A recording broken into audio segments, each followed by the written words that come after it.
Hey, everybody, and welcome back to the DLF Trade Show on the DLF YouTube channel. Russ and Addison back again to just remind you how amazing DynastyLeagueFootball.com is with its trade finder, trade analyzer tools, and with their beautiful choice of putting me and Addison in charge of such an important YouTube show.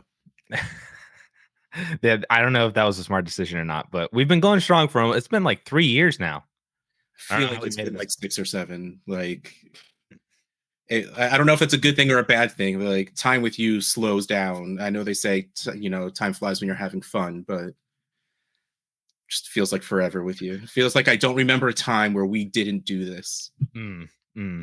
What a blessing. I think that's a better way to put it. That makes it seem a lot less, oh my God, I hate every second I spend with you. Okay. Yeah. Yes. You just kind of looked at the camera again. You're just like, I proof that I do not think of what to say before it comes out of my mouth. It just sort of happens that way.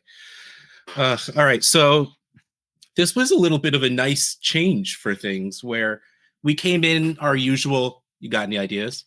But we actually thought of one pretty quickly, and it worked, which was a nice change. This is your idea. And it was my idea, which is even nicer.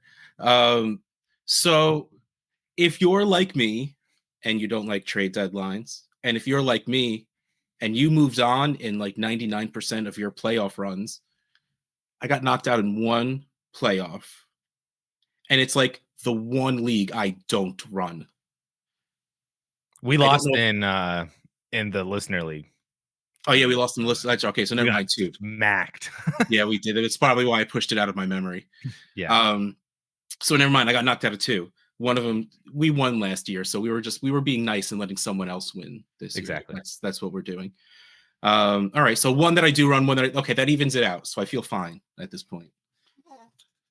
But so if you are like, I don't know, I didn't ask Addison, but if you're like Addison and you're actually good at this game and you're moving on in the playoffs and you don't have a trade deadline, you might want to make some moves to reinsure what your lineups look like. What I've done this morning, at least what I started to, I had enough time to go through all my leagues because I'm in too many.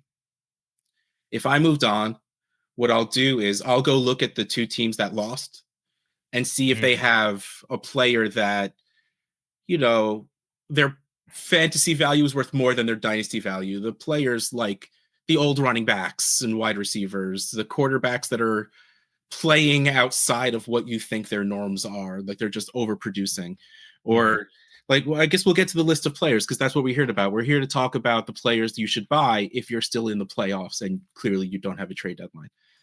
So first on the list is someone that we've been for a while now anyway, and that's Baker Mayfield. Now, since Addison put this list together, I'm just going to go to Addison every time and ask, what makes you put Baker Mayfield on this list? Well, Baker Mayfield's been fantastic. Last week, obviously, if you have Baker Mayfield, you know that he probably helped you move on to week 16 because he was phenomenal. Yes. But then he also has the second best strength of schedule for the last 2 weeks of the season at the quarterback position behind.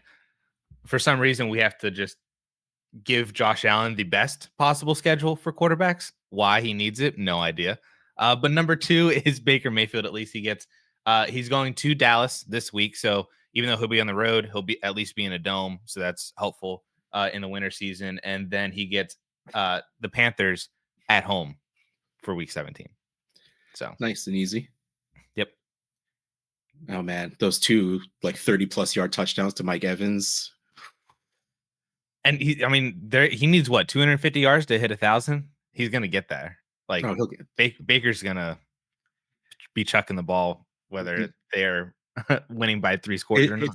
But it's also hard to forget that there's an extra week of football. Even we just don't play fantasy football that week. So yeah, I think he'll be fine. Yeah, he'll be fine. So let's talk some Baker trades. 12-team Superflex. The first trade on this show sheet is Baker Mayfield and Josh Jacobs for Patrick Mahomes. Baker Mayfield, 398. Josh Jacobs, 264 for a total of 662. Mahomes by himself, 887.3. Now, I looked this up. Baker Mayfield is scoring 5 points per game more than Patrick Mahomes right now. Wow. Baker's up at 24 points per game. Mahomes at 19.6-ish, I think it was. I still don't think I could do this. Like, I know Patrick Mahomes might not be that elite fantasy quarterback anymore because it doesn't seem like they need him to be. So he's not. Maybe that changes next year. I don't know. But right now, it doesn't seem that way. I still don't think I can make myself do this. Don't get me wrong. If this is like an Empire League where you win and you get double the pot or something like that, or if you just the league ends and just start over. Like if you like, this is a very strong I want to win move. But I do feel like there's a 200+ point difference here, like the analyzer says. This feels not great. Maybe it's because Jacobs is old running back. Like, he's 26, he'll be 27 next year. I'm not concerned about Josh Jacobs at all for next year, at least. Like, I don't think I can pull a trigger and sell Mahomes for this. This is definitely, like you said, very win now versus dynasty. Because, we've talked about Baker before on the show and semi recently as well. And he's just at the point where he's never really going to be valued where he should be. He has now entered where Kirk Cousins was when he was like good. That's number one, when Kirk Cousins was like actually good. But like with the Vikings and stuff, with Justin Jefferson and everything, like when he was, 3-4 years ago, that's where Baker Mayfield is going to live, essentially. Yeah. So he's never really going to gain any value. Josh Jacobs will certainly never gain any value. And Patrick Mahomes feels like this is by far like his worst season, and they're like 12-1 or whatever. So it's ironic that Mahomes is like worst statistical season for fantasy.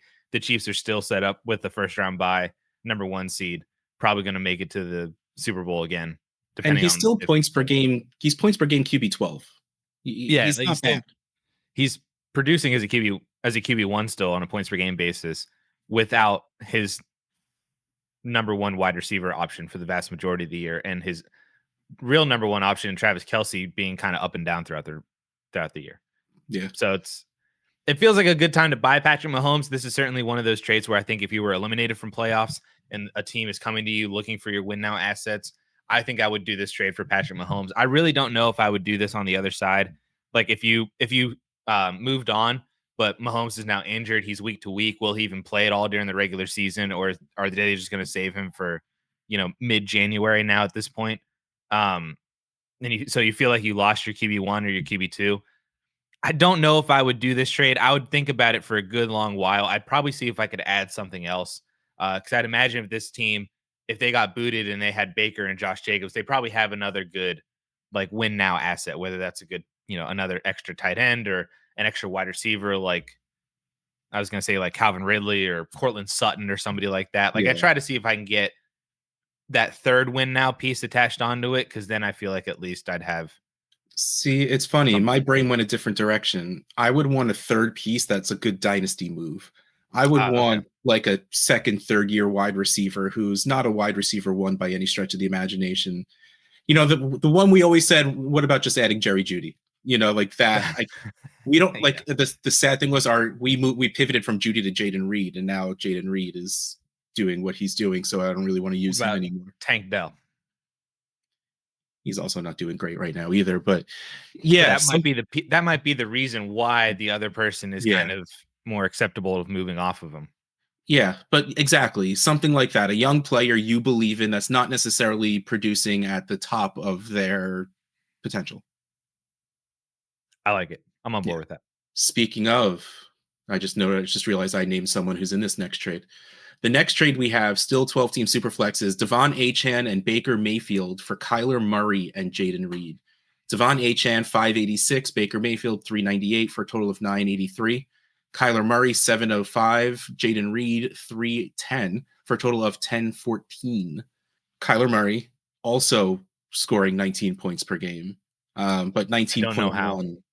It doesn't feel like he is. He is not having the season I hoped he would. That is absolute. Like I was all in on Kyler Murray at the before the season started. Mm-hmm. And he's not doing poorly, but Marvin Harrison Jr. is not doing Marvin Harrison Jr. things, and no one else besides Trey McBride has stepped up in that offense at all. Like, I thought Greg Dortch and Zay Jones would be so much more dependable than they really are. Again, not hoping they'd be wide receiver ones or even really twos or anything, but like, go be Tyler Boyd, please. Mm-hmm. Like, just it just hasn't happened. I'm more likely to do this one, especially ever since Devon Achane's a workhorse running back now. Yeah, he's not very good though. Like on the ground this year, he's kind of sucked.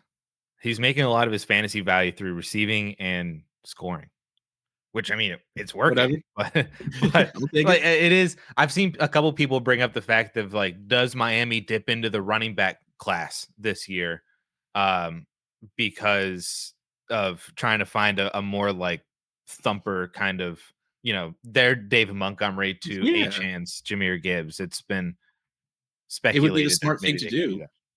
I honestly, I think I agree with it. But that would definitely be something I think that would artificially hurt Achane's dynasty value if they brought in another, Yeah, but I still think he's. Hold on, what's his points looking like?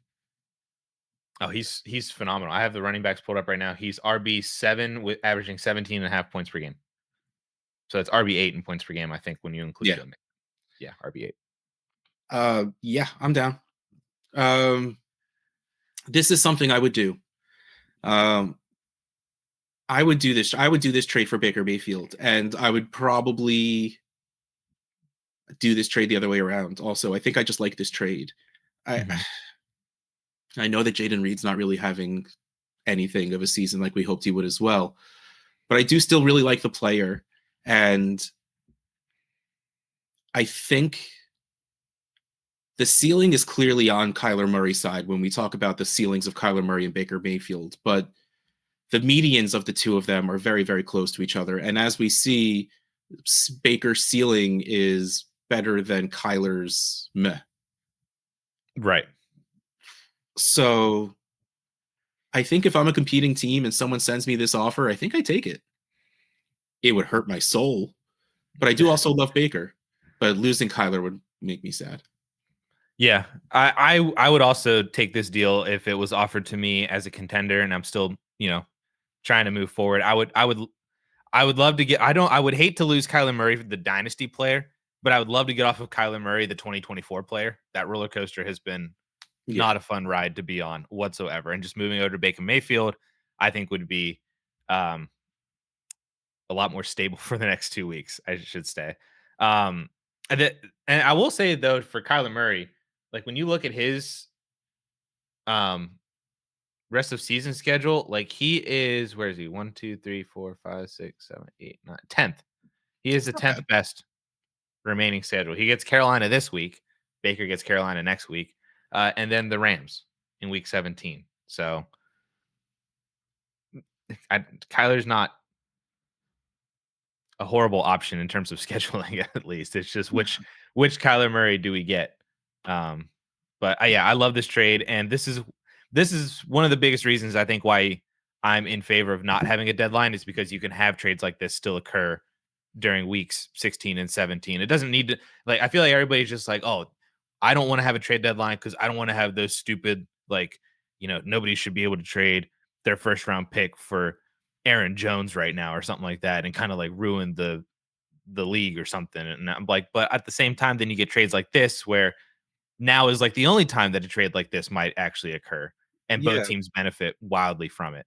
But yeah, like both of these trades we just talked about, the non-competing team got better. Absolutely got better.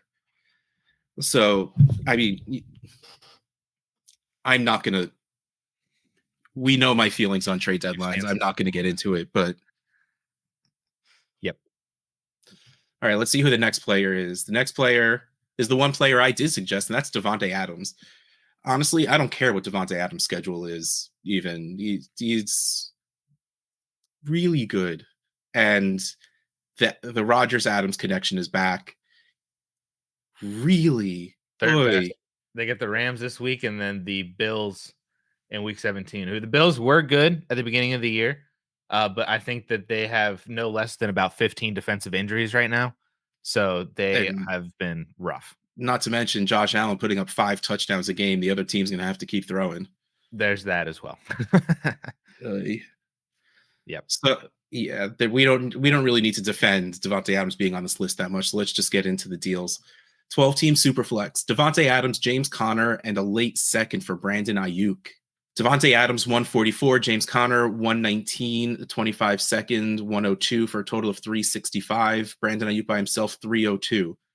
I would so easily sell Ayuk for these guys. Mm-hmm. I have a question in my head, but I'm wondering if you're already thinking about it. Do you need that second? I don't think so. I That's what's really catching me up. Like it has gotten to the point, at least in the leagues I am in, where Ayuk was not pulling a first value. right. So you're sending 2 dudes that are worth seconds already. I don't think you need to add that second. And that's why I was so quick to say I would sell Ayuk for these 3, especially Davante Adams doing what he's doing, James Conner coming off a 30-point game. I don't know what his schedule looks like, but he's the guy there. So I'm putting James Conner in my lineups regardless anyway. So if I'm doing this for Ayuk, and yeah, like I know I normally say if it's my pick, I think it's going to be the 12 anyway. Am I really going to stop a late second from making me make a move? I think the real answer is no. Like if this was real life and someone said add your second and it's a deal, my initial reaction would be, all right, then add a third and we'll do it. Make it just a couple of picks drop back instead of just giving up my second. But I think in the end, man, this gives you such a good shot to win, and you're not losing anything from your lineup to do it. Ayuk's not scoring you any points. Yeah. So do I want to add that second? No. Would I if it came down to it? I think I would. If you really needed it, like if your running back position just took a hit or something like that. Oh no, don't get me wrong, and I'm going to completely interrupt you here. Like if I was the 6th seed, and I probably shouldn't have won, but I did anyway. Like you upset like the team that they had Derrick Henry and he dropped like 7 points against the Giants, and then a couple other players like they had Cooper Kupp drop the donut. You just kind of okay that that hurt my own feelings in that one too because I had Cooper Kupp in a league that I lost. But like yeah, I fully understand the situation that you're trying to place this team into right now. Like if I shouldn't have won, but I won, and I'm like, well, I already won 1 week. Let's see what I can do for next week. Cause like it's luck at this point, right? Sure. Like it's randomness. So why not push that a little bit more in your favor if you can? Like that's the situation where, like, I know what you were about to say. Like, if you need to do this much, do you have that good of a team anyway? And the truth is, I don't think I care. Like if these guys aren't scoring much better than players I've been, it's really funny. Your story is the story I go to every year, even though I'm sure it's going to hurt your feelings when I bring it up. When you sent CeeDee Lamb away for Keenan Allen, when Keenan Allen was having that season.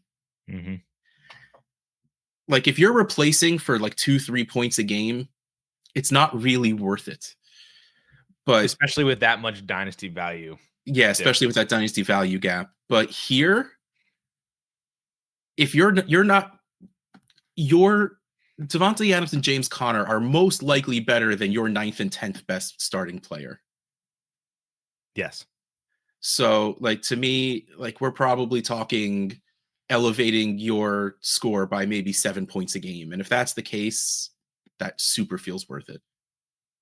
I'm in agreement with you that I think that if the second was not I'd probably be that person that if I was selling away Brandon Ayuk, I would probably be the person to say, throw in your second as well. Yeah. And even if I was trying to win now, like everything, if I had Ayuk and I'm trying to win now, I'd be like, hey, I still need your second round pick included onto this. But yeah, I mean, at this point, like you said, it is just kind of random. If you've gotten to this point and you feel like maybe you necessarily weren't good enough to get to this point, but you're here, that this feels like a low a low cost move. I'd rather do this than trade, if you still had your first round pick, trade that for Derrick Henry or something like Yeah. that, or whoever. And this feels much of a lower impact move from your dynasty value to try to see. You just got to go 2-0 right now at this point. So Yep. try to go 2-0. All right, let's see about the next trade. Davante Adams and Aaron Jones for a late first. So someone's saying, I'll send you my first for Davante Adams and Aaron Jones. This is something I thought we would definitely see on here. Davante Adams 144, Aaron Jones 114 for a total of 258. A first by itself 244.2. So that's fair. How's Aaron Jones been doing lately? Like I He did pretty feel well Monday night. Yeah, so let's go week 10 through 15. Aaron Jones is the RB 19 at 14 points per game. I mean, well, to be even more fair, the last 4 weeks 20, 10, 16, 19. Yeah. Yeah, he said 80 and a touchdown on Monday night. He had 70 and a touchdown last week, 22 yards 3 weeks ago, then 101. I think that was on Thanksgiving. He had 100 yards and a touchdown. Yeah. I mean, I think I do this. This is why you hold on to your first for this long, right? Like, this is what you do. Again, it depends I don't have that full list of all of the injured players anymore in my head. Like, I felt like 16 players got hurt this past week. I think if you're looking at the running back position right now, Monty's like the big one. Yeah. A lot of teams that probably are still alive right now might be impacted by Kamara if it's actually a problem. Pollard kind of got hurt too. Those are like the big ones. And then wide receiver, I'm not sure if there really was any. Jalen Waddle got hurt, but they said that he might even play this week. But if you had Jalen Waddle as a starter, it would really depend on the rest of your team if you even got to this point with Jalen Waddle. Yeah, but imagine replacing that Waddle start with Davante Adams. Yeah. That looked pretty good. My issue with this though is I'm giving up the first for both of these guys. I would rather give up Ayuk for this pair than or if it's Adams and James Conner, it's essentially the same trade. Same thing, same value. Yeah. Yeah. But I'd rather give up Ayuk for this than a first for this because I would take the first over Ayuk still today. Yeah.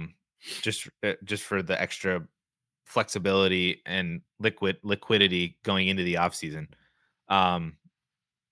But I'd rather hold on to my first. And if I'm trading my first, I want at least one player that I feel secure about for more than like the next 9 or 10 months.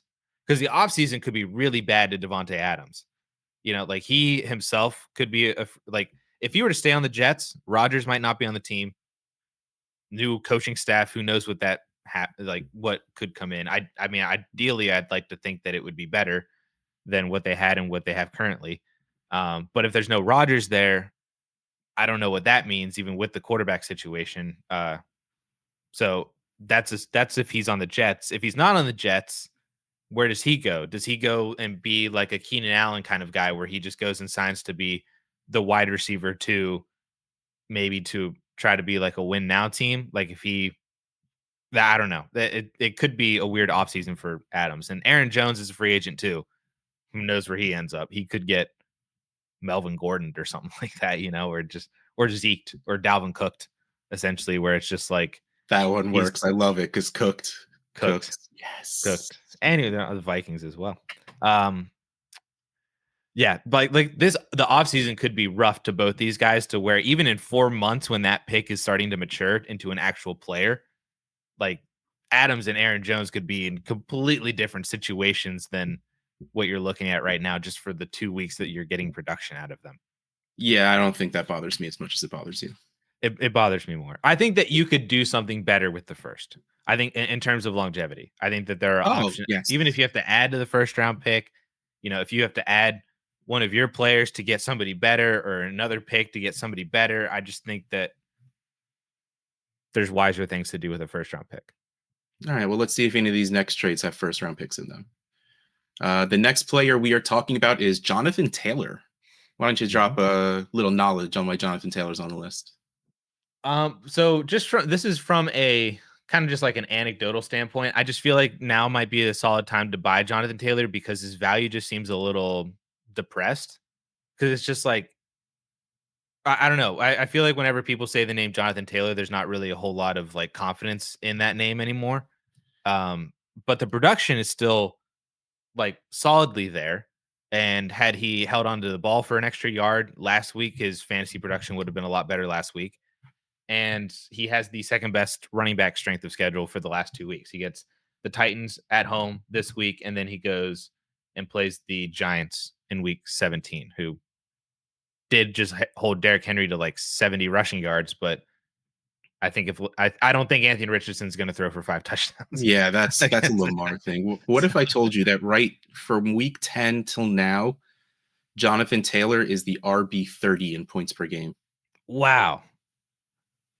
Nope, 33.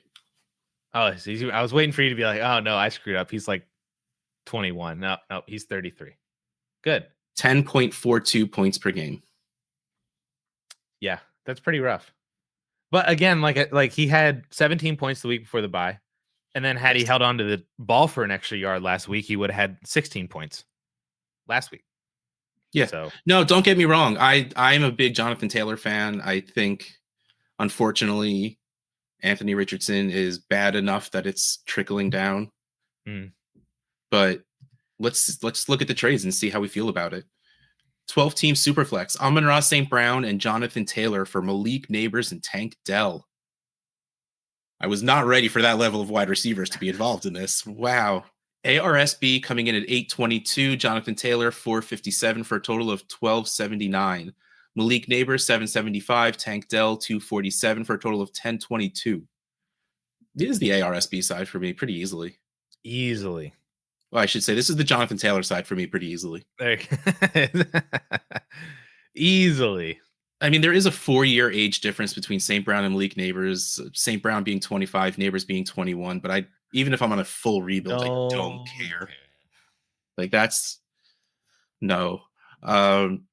If you wanted to tell me that you're in a rebuild, so you would swap ARSB for Malik Neighbors, I don't agree with it, but I would say fine.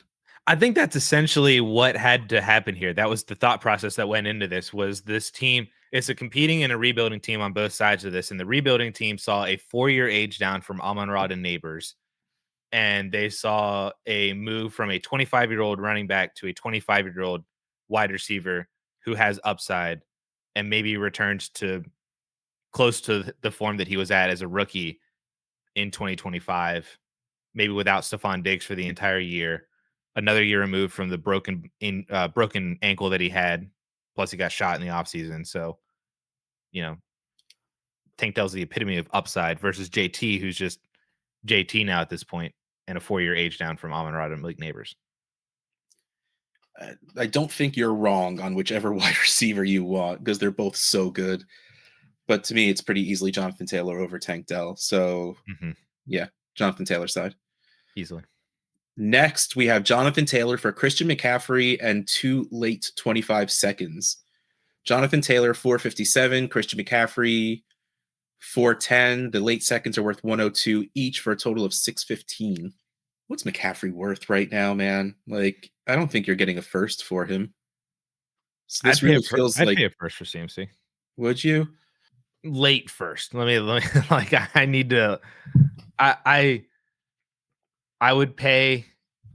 I don't think I would do it right now. Like if I was still alive, meaning that I knew that my first was going to be 109, 110, 111, 112.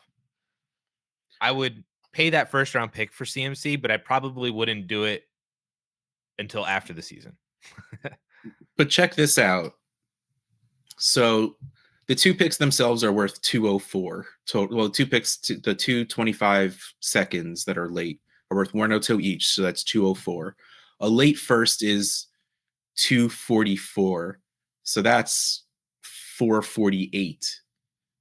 Jonathan Taylor's worth 457. Which means a late first and 2 late seconds is pretty much equal to Jonathan Taylor. And we're just replacing that first with CMC. Yeah, which is what we think his real value is right now. So would you send a late first and 2 late seconds for Jonathan Taylor right now? Probably not. Because it's funny because this really does fit into what you're saying. Like, I think, Jonathan Taylor 25, but I still think he has 2 years easily of being Yeah. able to be Jonathan Taylor. Mm-hmm. I mean, he's a running back, so predicting what his value will be is going to be a little tough. And again, if I send my original offer and it's a first and a second for Jonathan Taylor, and someone comes back and says throw in a second, that other second you have, I don't think that stops me from doing it. The question Yeah. is, would I do it in the first place? I Yeah. think I'm with you, and I think I wouldn't, because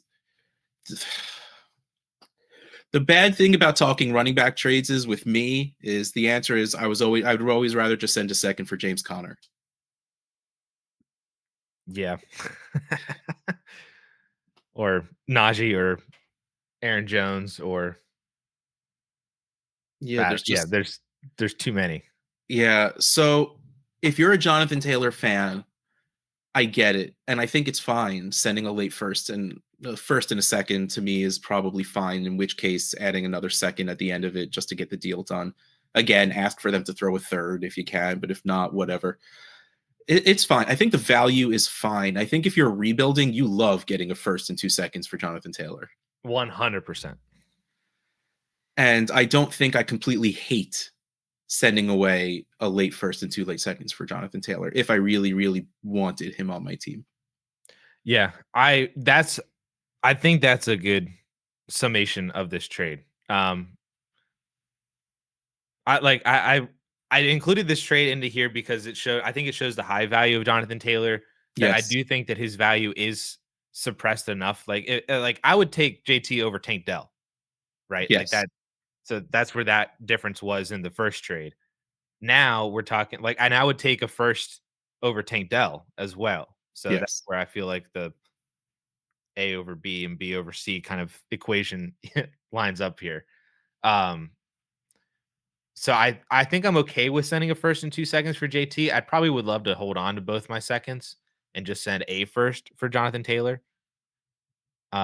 Which might get done. Let's be honest. Probably will. That's always worth sending the initial offer. And that's why I'm wondering if they added the seconds onto here because they don't view CMC as a first. They view him as a much more lottery ticket, high upside lottery ticket kind of piece than what that first could represent. Yeah, that's definitely possible because we're talking about a 29-year-old coming off of more injuries. Let me ask you, because I'm looking at the rest of season schedule for running backs right now. So Indy was number 2.